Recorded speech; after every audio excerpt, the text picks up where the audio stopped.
Kwentong Bayan.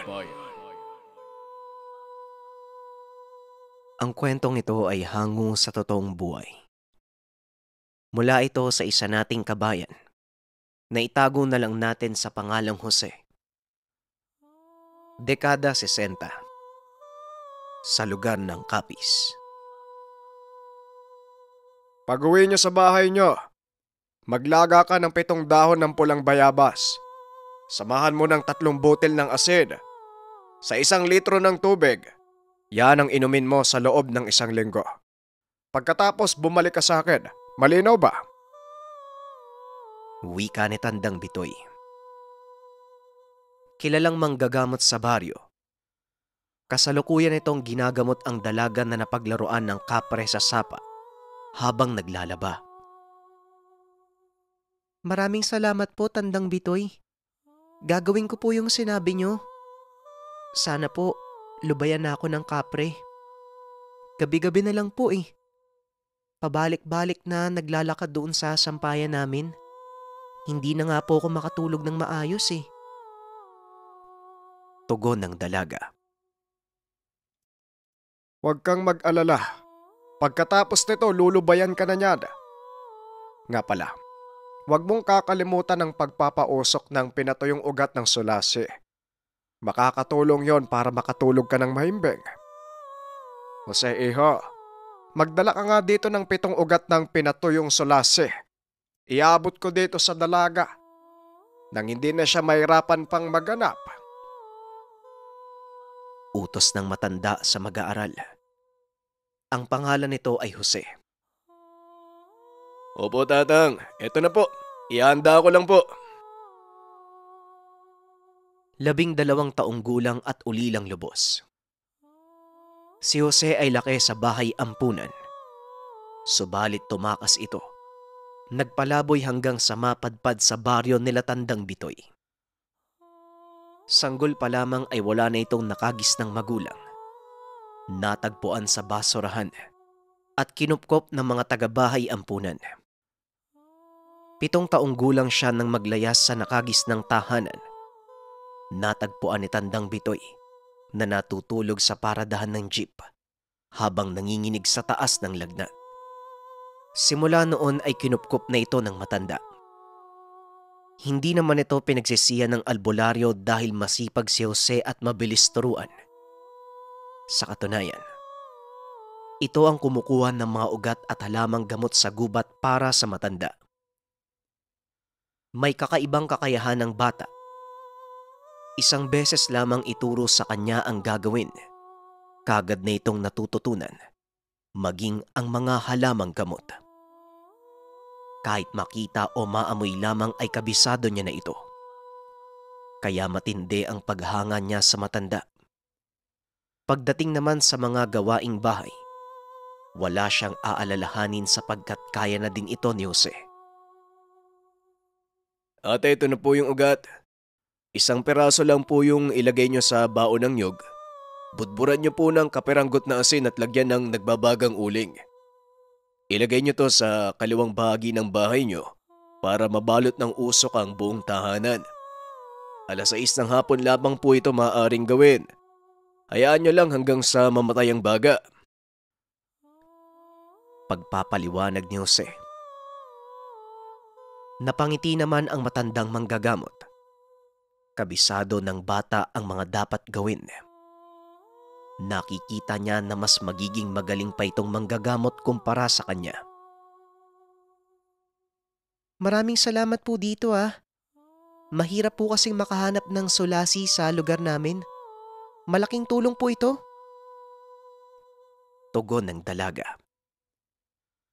Ang sulasi ay isang halamang gamot na napakaraming dulot na benepisyo. Simula pa nung unang panahon, gamit na ito ng mga babaylan at albularyo sa panggagamot at panlaban sa mga elementong kagaya ng aswang.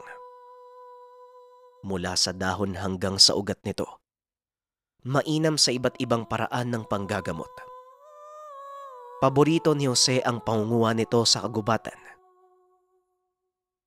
Jose Iho, Lumalaki ka na ha. Ilang taon na lang binata ka na. Sigurado ka bang ayaw mong mag-aral at matuto sa paaralan? Mahirap ang landas ng pagiging albularyo. Kadalasan, mag-isa mong kakarapin ng mga hamon at paglaban sa mga masasamang elemento. Tignan mo na lang ako. Tumandang binata. Wala man lang kasama sa buhay maliban sa'yo. Makakaya mo ba ang ganitong buhay? Tanong ni Tandang Bitoy. Itinuring niya si Jose bilang totoong anak.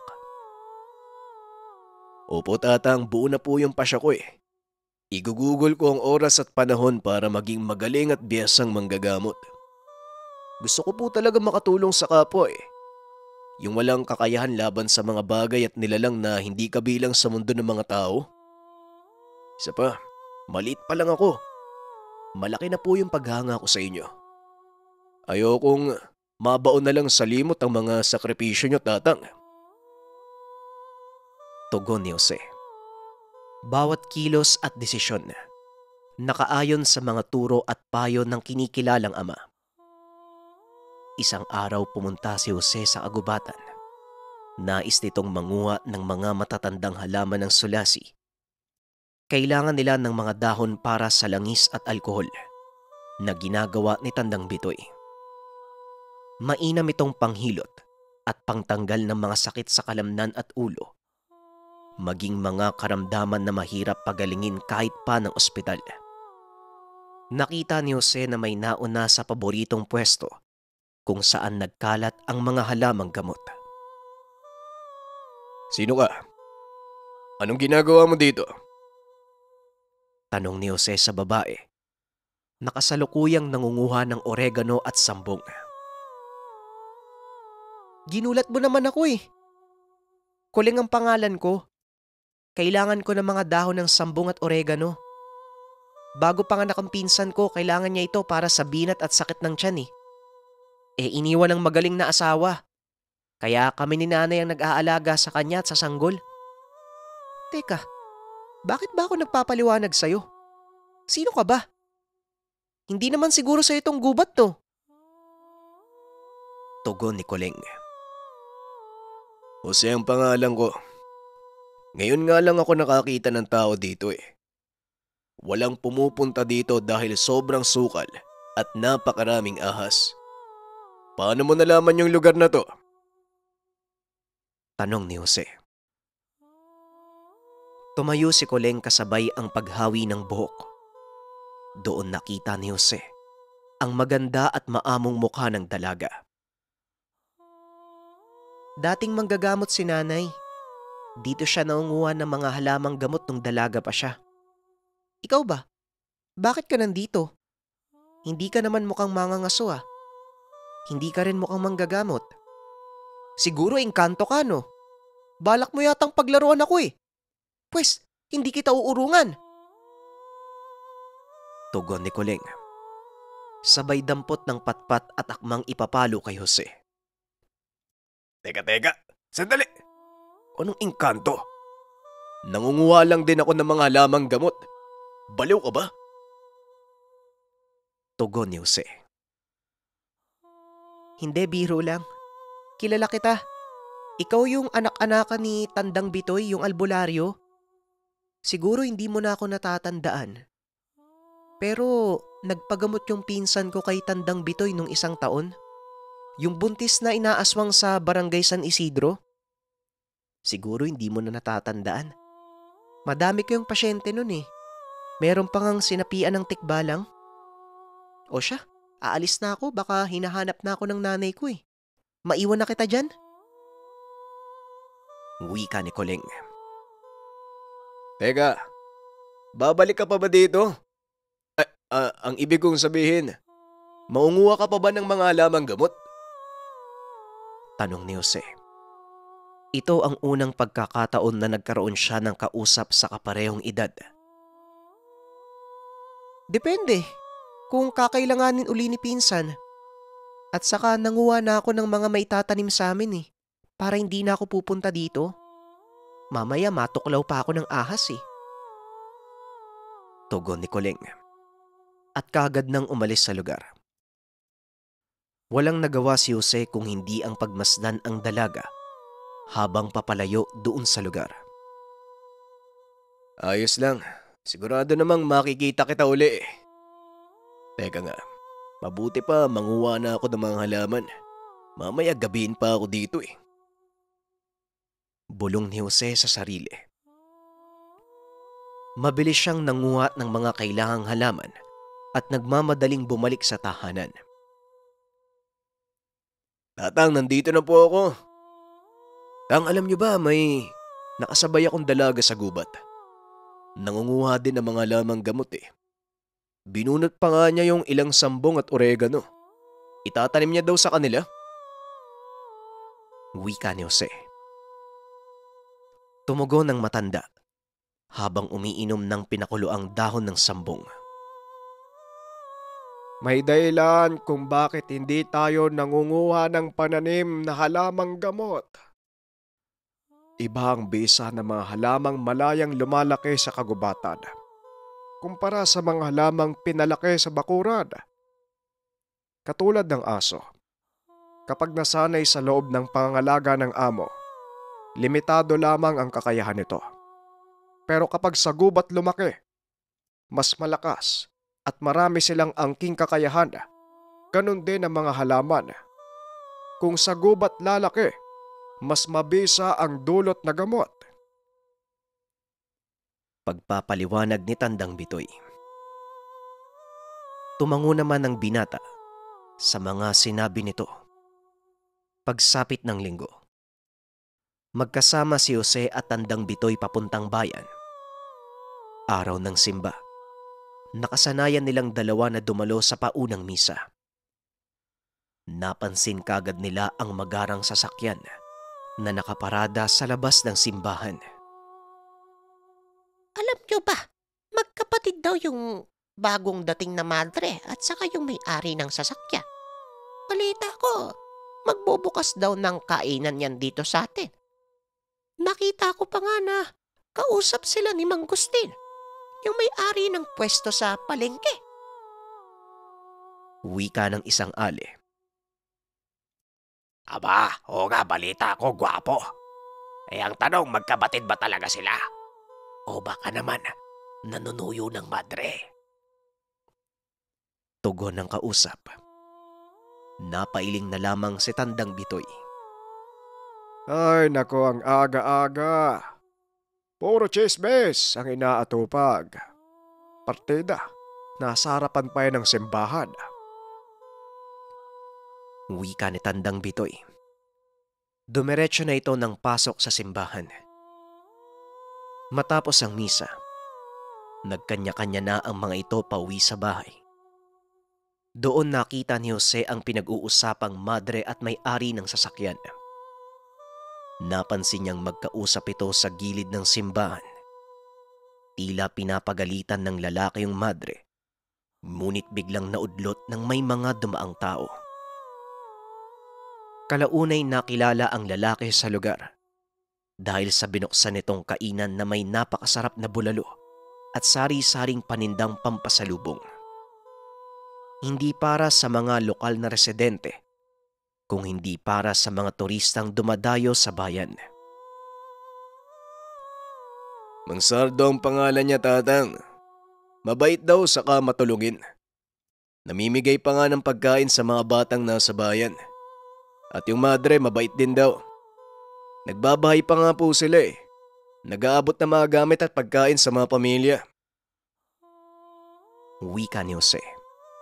Ngunit ang paghangang ito, sandali lang at kalaunan ay napalitan ng takot at pangamba.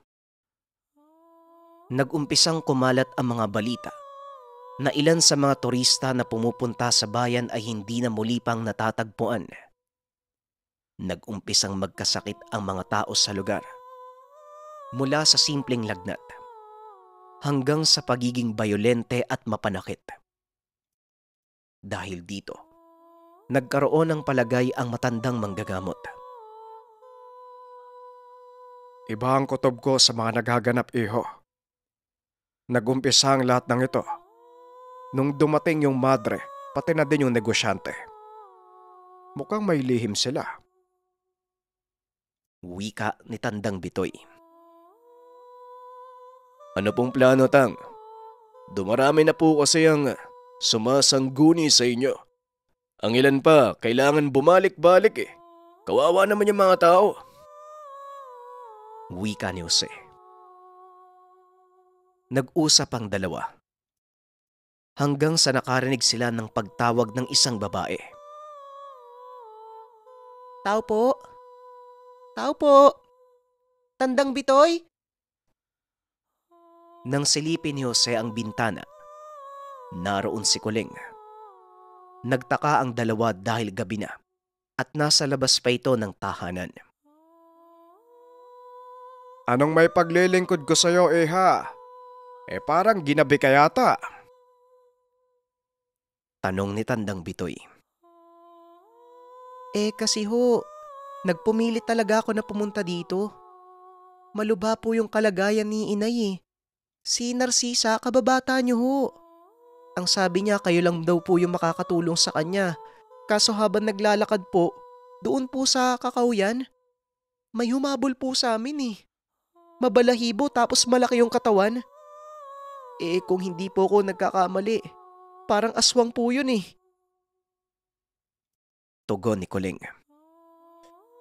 Halika nga muna dito. Ikalma mo yung sarili mo. Inakay na nito ang dalaga papasok ng bahay. Jose, maganda ka. Hindi malabong magkaroon tayo ng bisita mamaya. Wika ni Tandang Bitoy. Alam na ni Jose ang ibig sabihin nito. Naganda na ito ng mga pangontra sa aswang. Nagsindi ng pinatuyong ugat ng sulasi at hinalo sa kamangyan. Inilabas na din ito ang buntot page at mga sibat na ibinabad ang mga talim sa espesyal na uri ng langis. Ano ho bang nangyayari? Wala naman pong napapabalitang aswang dito ah. Bakit po bigla na lang silang nagsulputan? Tanong ni Kuling. Ang sabi ni Tatang, mahinala siya doon sa madre. Pati na rin yung negosyanteng si Sardo. Sila yung maaaring nasa likod nito eh. Kung kailan sila dumating, doon nag-umpisang magkasakit ang mga taga-nayon. Tugon ni Jose. Habang nag-uusap ang dalawa, bigla namang may kumatok na tao sa pintuan. Nagulat sila Jose nang makita si Sister Consuelo ang nasa labas. Magandang gabi ho, Lolo. Ginabi ho kami sa pamimigay ng pagkain sa mga bahay at napadpad po kami dito. Maaari ho ba kaming manghingi ng maiinom? Tanong ng madre. Subalit hindi nito malilinlang ang mata ng albularyo. Kaagad niyang nakita ang isa pang nilalang na may gamit na sabulag na nasa gilid ng madre. Alam ng matanda na sa oras na pataluyin niya ang madre, kasamang makakapasok ang aswang. Subalit hindi nagpahalata ang manggagamot. Sumenyas ito kay Jose. Jose, Iho. Maganda ka nga ng malinis na tubig at ibigay natin kay Sister. Wika ni Tandang Bitoy na tila may ibig sabihin. Malinis na maiinom? Aba, alam ko na to. Tugon ni Jose. Naalala niya ang bili ng matanda.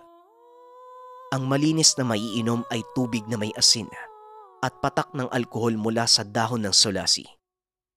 Mabisang pampalakas at pangtanggal ng pagod sa tao, habang makamandag na lason para sa mga aswang at engkanto. Kagad naman itong inihanda ni Jose. Hindi naman kagad mapapansin na may kakaiba dahil tila normal na tubig lamang. Ang alkohol na mula sa dahon ng sulasi, nagtatanggal ng lasa at amoy ng kahit anong ihalo sa tubig kasama ang asin. Sister, eto na ho ang tubig. Pagpasensyaan nyo na ho at natagalan. Wika ni Tandang Bitoy. Ay nako, maraming salamat ho. Pagpalain ho kayo. Wika ng madre sabay amoy sa baso. Kalaunay ininom ang tubig. Nakatayo lamang ito na tila merong inaantay.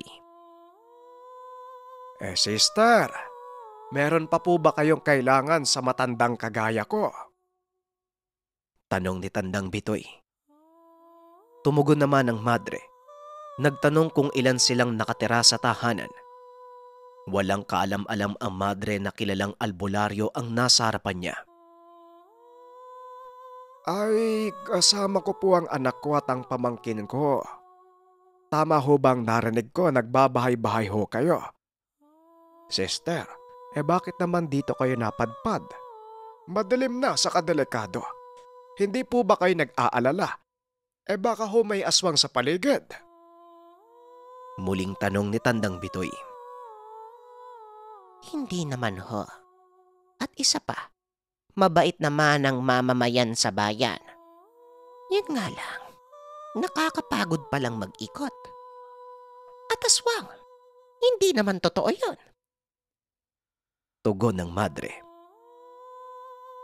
Gusto ko sana kayong ihatid pero masyado na akong matanda. Meron pa po ba akong ibang maitutulong sa inyo, sister? Muling tanong ni Tandang Bitoy. Meron ho. Meron ho sana. Bigla itong nagbago ng anyo.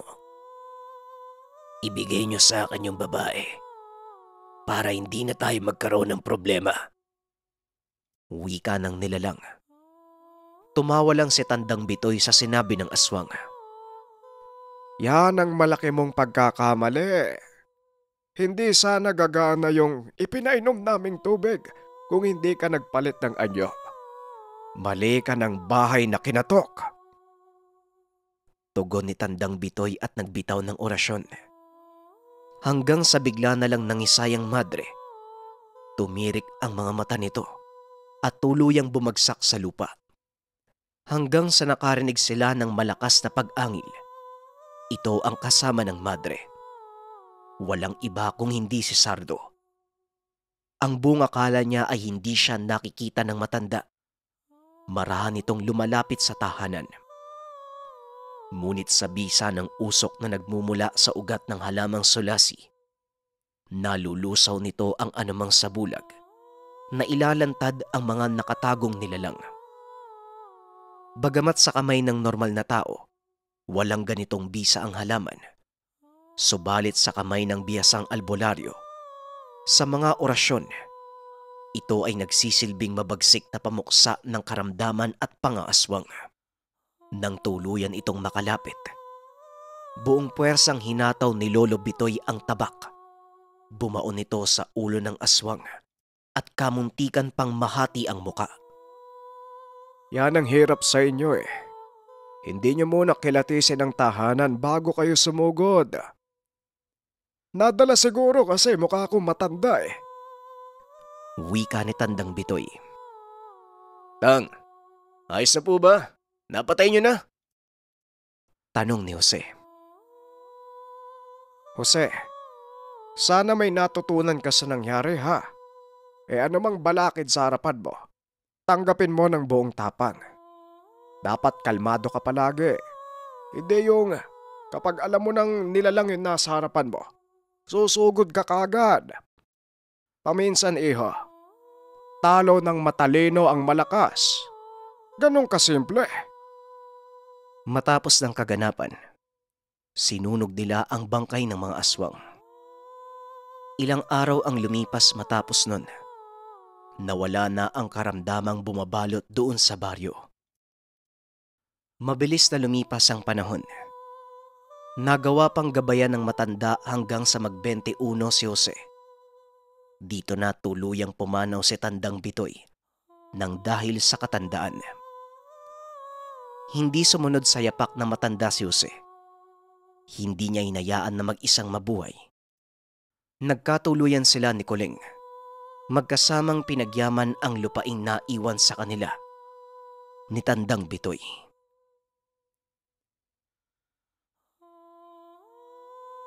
Ang kwentong ito ay hango sa totoong buhay. Mula ito sa isa nating kabayan Naitago na lang natin sa pangalang Joko. Taon 1976. Iloilo. Alas 5 pa lamang ng umaga. Nagtitimpla na ng kape ang binatang si Joko. Ganitong oras ay nag-aalmusal na sila ng mag-amang si Mang Persing. Dahil pagsapit ng alas 6, sabay nang magpupunta ang mag-ama sa negosyo nilang pagawaan ng itak. Meron itinayong maliit na kubo si Mang Persing bilang pagawaan ng mga itak na hindi naman gaanong kalayuan sa sariling tahanan. Bago pa man nakapangasawa at naging anak si Joko, ito na talaga ang ginagawa ng ama. Kaya masasabing marami na silang suki at kilala na sa lugar bilang tagagawa ng itak. Maging iba't ibang klase ng patalim, katulad ng karit at madami pang iba. Habang si Joko naman, dahil palaging nakikita ang gawa ng ama, bata pa lamang ay mahilig na ito sa mga itak. Hindi na niya pinagpatuloy pa ang pag-aaral dahil yun talaga ang nais niyang gawin at hindi naman nagtuturo ang paaralan ng mga ganitong gawain. Dahil suportado naman palagi ng ama, hinayaan na lamang ito at nangako naman ng anak na tutulong palagi lalo na sa paghuhulma ng itak. Aminado naman si Mang Persing na kinakailangan niya ng tulong. Samantala, pagkarating naman sa tindahan, kaagad na sinasalang ni Joko ang mga metal na ihuhulma. Ang ama naman ang nag-aasikaso sa mga nagtatanong at bumibili ng mga paninda. Madaming dayo sa lugar, kaya ito ang pinagtutuunan ng pansin ni Mang Persing at hinihikayat na bumili ng mga tinda. Sa katunayan, nasasabi rin ito na maswerte ang negosyo dahil ito ang bumubuhay sa pamilya. Nung araw na yon, wala namang gaanong mamimili kaya tumulong muna si Mang Persing sa ginagawa ng anak. Tay, grabe. Ang ganda talaga nitong punyal na nagawa niyo. Hindi pa din ako makapaniwala na ibinigay niyo to sa akin. Kung iisipin, milyon ang halaga nito eh. Napakapambihira ng disenyo oh. Pabirong wika ni Joko. Dahil dito, natawa naman ang ama at tumugon. Ginaya lamang niya iyon sa disenyo ng gamit na punyal ng lolo ni Joko noong nabubuhay pa. Isa sa kinahiligan ng binata ay pangungulekta ng mga kakaibang uri ng itak. Kaya naman, nang makita ang ginawa ng ama, kaagad itong hiningi ni Joko. Ang disenyo ng punyal ay hango sa sungay ng kalabaw. Imbes na diretsong patusok ang dulo, bahagyang nakapaikot at ang mga nakaukit na guhit ay pareha sa sungay ng hayop. Araw-araw itong dala ng binata at hinahasa kada mapupunta sa paggawaan ng itak. Hinahayaan lang ni Mang Persing ang anak, kaya pakiramdam ng binata, siya na ang magmamana sa abilidad at negosyo ng ama. Matapos pa ang kaunting pagbibiruan, bumalik na si Mang Persing sa pagtitinda. Buong maghapon namang naging maayos ang araw ng mag-ama. Bandang alas 5 ay umuwi na rin ang mga ito. Tuwing galing sa trabaho, ay hindi muna dumidiretso ng tahanan si Mang Persing. Pagkos, naglalaan pa ito ng halos 1 oras sa pagtambay sa ikinabit na duyan sa bakuran. Habang si Joko naman, diretso na sa kusina para maabutan ng ina na abala sa pagluluto. Habang nagluluto ang ina, wala namang humpay sa pagkukwento ang binata sa maghapong nangyari sa tindahan. Ngunit minsan, paulit-ulit itong naikukwento ang pagkamangha sa sariling punyal. Kapag natapos na ang ina sa ginagawa, nag-aaya na itong maghapunan at dito nakakapag-usap ang pamilya. Dahil sa ganitong sistema ay masasabi ni Joko na lumaki siya sa magandang pamilya.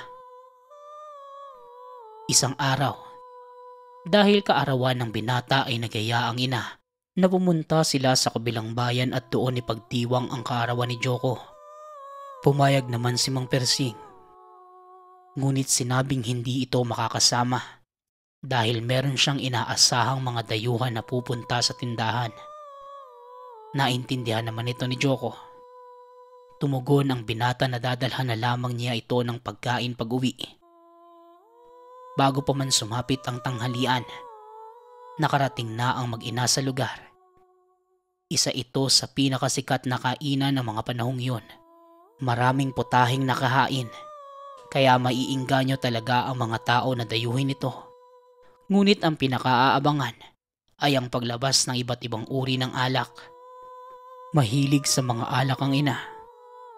Lumaki ito sa pamilyang nakakaangat sa buhay, kaya sosyal ang panlasa sa mga pagkain at alak. Dahil binigyan naman sila ng pera ni Mang Persing, tinanong ni Joko kung anong oras pwedeng makatikim ng mga alak. Ayon sa may-ari ng kainan, bandang 6:00 pa ng gabi. Kaagad namang sinabi ng ina na maghintay na lamang.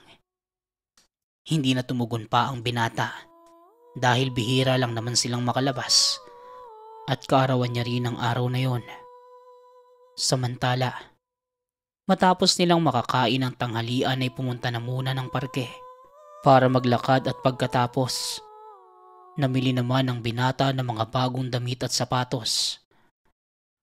Nalibang ang dalawa at mabilis na lumipas ang oras.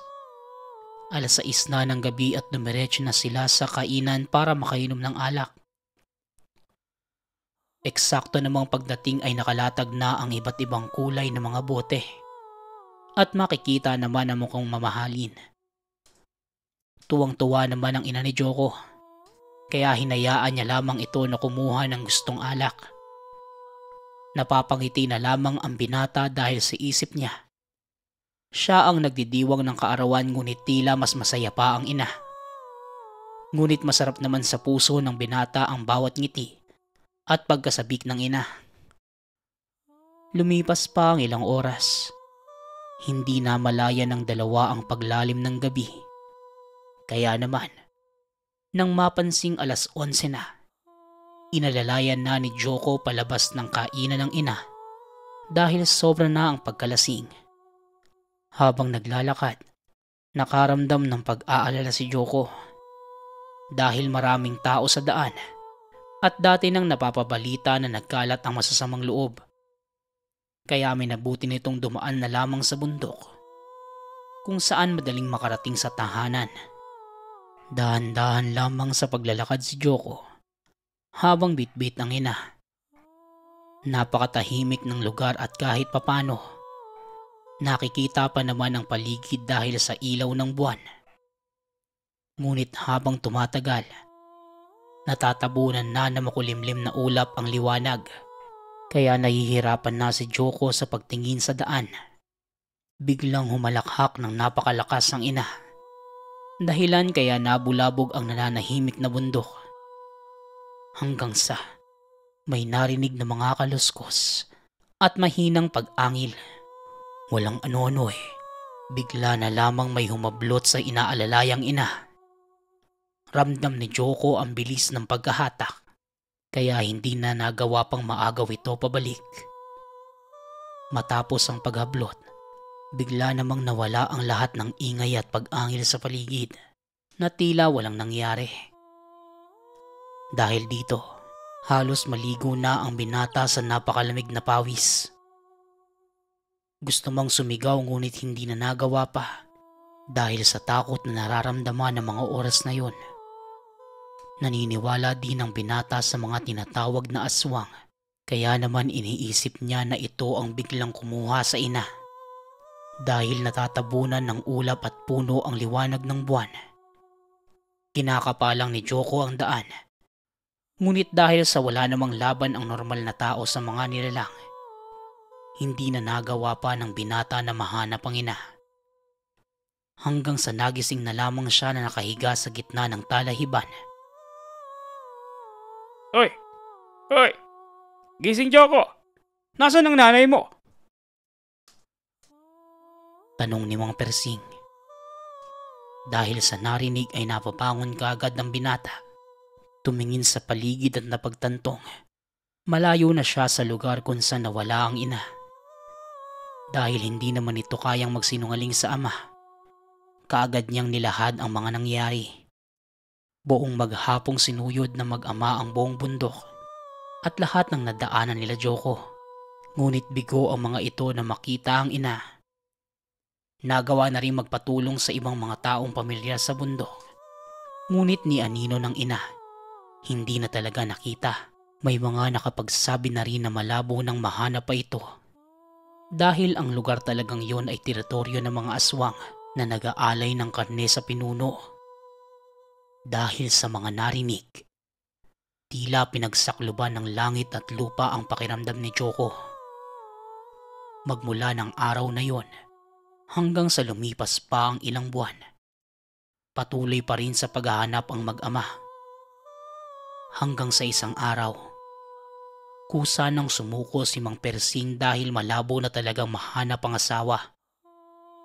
Sa sobrang tagal ng paghanap, ni tsinelas ng ina ay wala man lang naiwan. Kasabay nito, nag-iba na rin ang pagtrato ni Mang Persing sa anak na si Joko. Bibihira na lamang itong kausapin at kung magkausap man, palagi niyang sinisisi ang anak. Kaya sobrang bigat ng dibdib ni Joko na mga panahong yun. Dahil dito, hindi siya huminto sa paghanap. Araw-araw ay pumupunta siya kung saan-saan. Makakuha lamang ng impormasyon kung papaano mahanap ang ina. Isang araw, nang magawi ang binata sa ilog kung saan napiling magpahangin, may isang lalaki na halos kasing edad niya ang lumapit sa kanya. Alam mo, andun ako nung gabing nawala ang nanay mo. Nakita ko pa nga kung paano hinablot ng nilang yung kasama mo eh. Alam kong matagal na pero gusto ko sanang ipabot sa iyo yung pakikiramay ko. Gibo nga pala. Tawagin mo na lang ako Gibo. Wika ng lalaki. Napatitig na lamang si Joko dahil sa biglaang paglapit ni Gibo. Napatanong si Joko kung alam ba nito kung paano muling makikita ang ina. Oh, kung ako sa'yo, wala akong may tutulong eh. Pero may kakilala ako na siguradong makakatulong sa atin. Kailangan lang nating maglaan ng oras at magdala ng sariling patalim. Dito oh, makikita mo ako ulit sa ganitong oras. Bauna na ako ah, mag-ingat ka. Muling wika ni Gibo.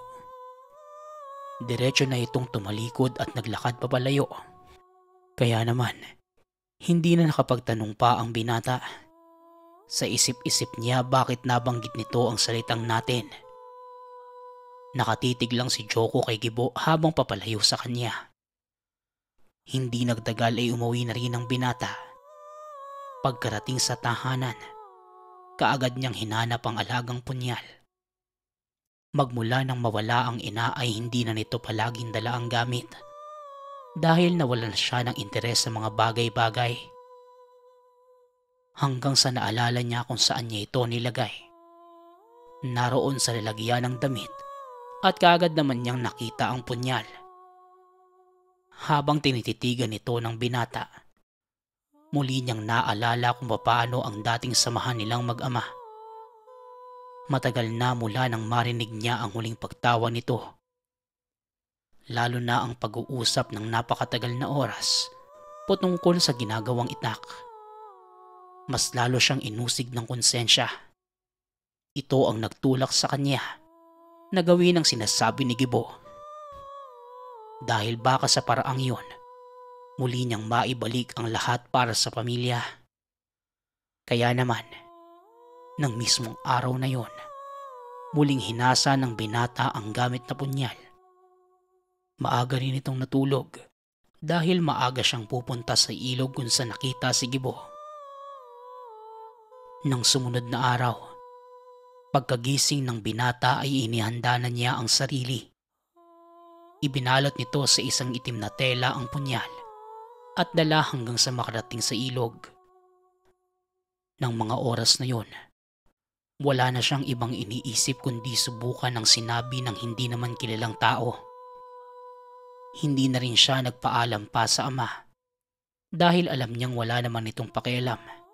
kahit pa mawala siya ng matagal na panahon. Halos 1 oras din na nag-antay si Joko. Nang dumating si Gibo, nagulat na lamang ang binata dahil napakarami nitong dala na tila lilipat na ng tahanan. Ayon dito, 1 taon ang igugugol nila sa paghahanda upang matagumpay na matugis ang mga nilalang. Nabigla naman si Joko dahil wala naman siyang damit na dala bukod sa suot. Natawa na lamang si Gibo at sinabing wag nang mag-alala dahil siya na ang bahala sa mga gagamitin ni Joko. Samantala, habang naglalakad ang dalawa ay kusang nagkwento si Gibo sa kung bakit pati siya ay gustong makaganti sa mga nilalang. Ayon dito, kagaya ni Joko ay isa rin sa mahal niya sa buhay ang nabiktima ng mga aswang sa lugar na yon. Madalas nang makalimot ng lola at dahil mahilig din itong maglakad, isang gabi ay naligaw ito sa lugar na yon. Nagawa pa namang masundan, ngunit hindi na nabawi pa nung bigla itong habultin ng nilalang. Ayon dito, napakapangit ng itsura ng aswang. Napakalaki ng muka, may nakaluwang mga mata, at higit sa lahat, baliktad ito kung maglakad. Marami pang binahagi si Gibo na hindi alam ni Joko. Kaya naman, noong araw na yon ay kahit papano, pakiramdam ng binata ay nagkaroon siya ng kakampi. Nagkwentuhan lamang ang dalawa hanggang sa marating ang bahay ni Tandang Hugo. Si Tandang Hugo ay isa sa mga guro ng mga albularyo. Pinili na nitong manirahan sa tagong bundok. Nais na niyang makapagpahinga dahil tumatanda na siya sa panggagamot. Maswerte na lamang dahil kaibigan ng matanda si Gibo, kaya pumayag ito sa kagustuhan ng binata. Oh, mabuti naman Gibo at nakahanap ka ng kasama mo. Tandaan yung dalawa. Dahil tutulong ako sa pagbuhay niyo sa armas ng tao, hindi magiging madali ang proseso. Dahil kinakailangang may dumanak munang dugo bago ito tuluyang umepekto. Pero huwag kayong mag-alala dahil gagabayan ko kayo sa bawat hagbang na pagdadaanan niyo. Wika ni Tandang Hugo. Dahil sa narinig, bahagyang nakaramdam ng kaba si Joko. Ito pa lamang ang unang beses na makakaranas siya ng ganitong mga bagay. Hindi naman nagsayang pa ng oras ang matanda at pinalabas na sa dalawa ang dalang armas. Inilabas na ni Joko ang dalang punyal, samantalang ang kasama naman, karit ang ipinakita sa matanda. Pinausukan na matanda ang dalawang armas gamit ang nagpapagang uling na may halong tawas.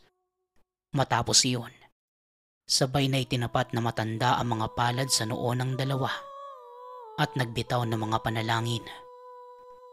Nang mismong araw na yon, nag-umpisa na silang mag-aral ng mga orasyon. Inilabas ni Tandang Hugo ang makapal na libro.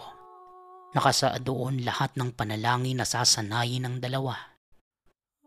Magmula ng araw na yon, maraming nagbago sa buhay ni Joko. Sa araw-araw na pag-aaral ng armas, galaw at ng mga dasal, unti-unting nakikilala ng binata ang kakaibang mundo na ni minsan ay hindi niya akalaing mararanasan sa buong buhay. Habang tumatagal, nagugustuhan naman ito ni Joko. Ngunit ang talagang nagpalalim ng dedikasyon ng binata ay ang kagustuhang maibalik ang samahan nila ng ama. Isang araw, sinamahan ni Gibo si Tandang Hugo na pumunta sa kabilang bundok para kumuha ng mga ugat ng kahoy na ginagawang tsaa tuwing umaga. Dahil naiwang mag-isa si Joko, nanatili lamang ito sa bakuran habang nagbabasa ng libro. Anak, Joko, andyan ka ba? Umuwi ka na anak. Matagal ka nang hindi mo ibisita sa bahay. Nalulungkot ako na walang kasama. Wika ng lalaki. Pamilyar ang boses sa kanya, kaya kaagad na napalingon ng binata.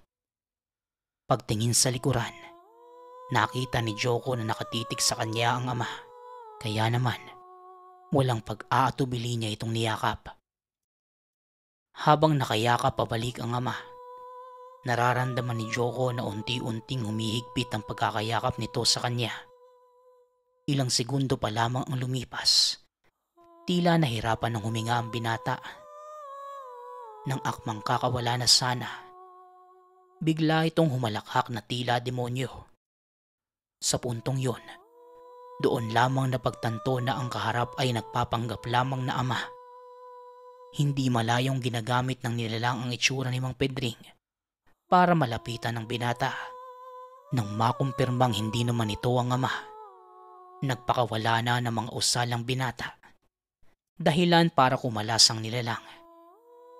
Nagmamadali itong tumakbo papalapit sa punyal.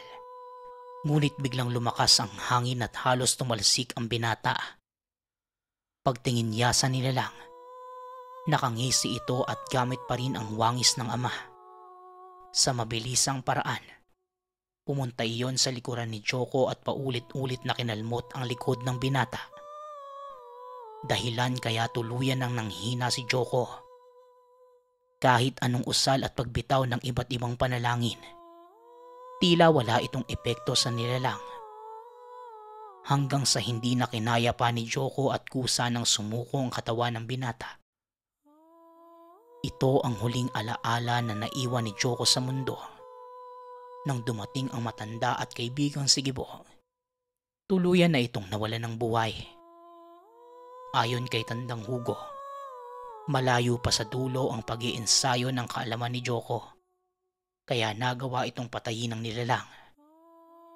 Samantala, dahil alam ni Gibo ang tahanan ni Joko, pinuntahan niya ang ama ng binata at minalita ang nangyari.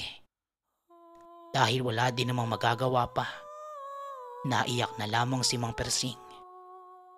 Magpasa hanggang ngayon, napapabulong na lamang sa hangin si Mang Persing habang humihingi ng tawad sa anak. Magmula nang mamatay ito, doon lamang niya napagtanto na inalay ni Joko ang sariling buhay para lamang maayos ang kanilang samahan. Dagdag pa ng ama, ni hindi man lang niya nagawang maisip na nasasaktan din ng anak sa naging pag-uugali magmula nang mawala ang asawa. Tuwing nagagawi naman sa kwarto ng anak, palagi nitong pinupunasan ng naiwang punyal ni Joko.